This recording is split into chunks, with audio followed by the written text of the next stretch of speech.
In this video, I'm gonna go over the best way that you can make your shoulders healthy and strong. So let's get right into it.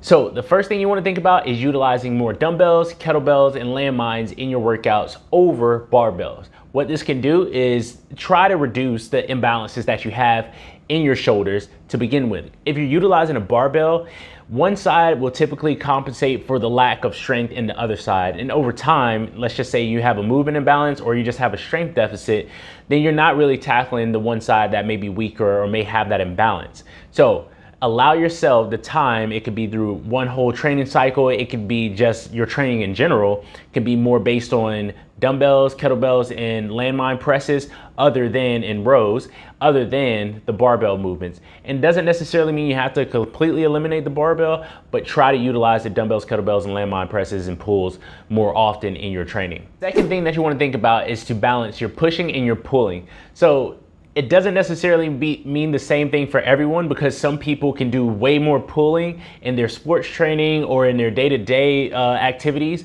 than they do pressing. So maybe they might need more pressing motions in their workout. And then others may do a lot of pressing or forward movements in their day-to-day work or their sport-specific training, so they might need to do a little bit more pulling motions.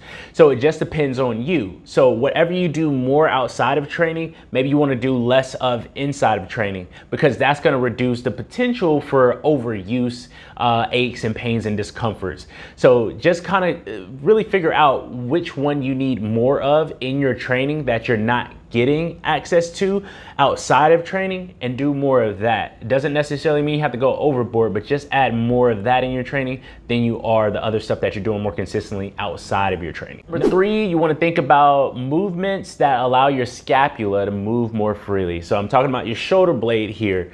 So if you're tacked down on a bench and you're doing dumbbell bench press, you're doing dumbbell flies, you're doing a barbell bench press, your scapula isn't really moving how it needs to because it's tacked down in place. What this does, it can put more excessive strain and stress on your shoulder capsule. So what you want to think about doing is maybe adding in more push-ups in your workout, maybe adding in more landmine movements, more dumbbell movements that you're maybe sitting up doing dumbbell presses, things like that, that you can feel and see and know that your scapula is moving a little bit more freely, so you don't lose access to that range of motion.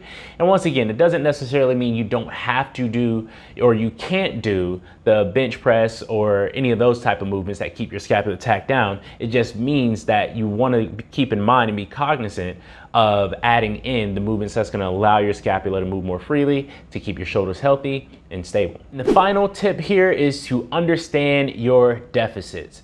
So if that's a mobility limitation, if that's a stability limitation, if that's a technical aspect of learning, you want to understand your limitations. So if you have, let's just say, overhead limitations and you can't get into that range without weight, if you try and load up that movement limitation, more than likely you're just putting excessive strain on that area and just wearing it down a lot faster than it would if you did have access to it. So for the time being, while you're working on that limitation, if it takes that long, then maybe you want to do movements that don't require that exact range that you're trying to get into. Or you want to really hammer it down and do the correctives, do the mobility drills and all that stuff in order to get access to that range of motion, especially if your sport requires you to have that range of motion or your job or occupation requires you to have that range of motion.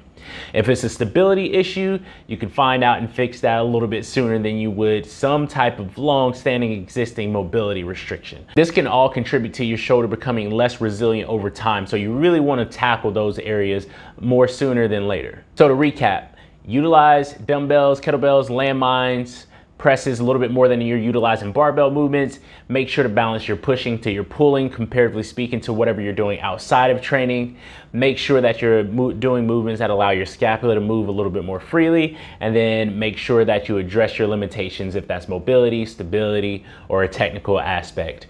So if you have any other questions, leave them down in the comments below and I'll be sure to get right back to you, and I'll see you in the next video.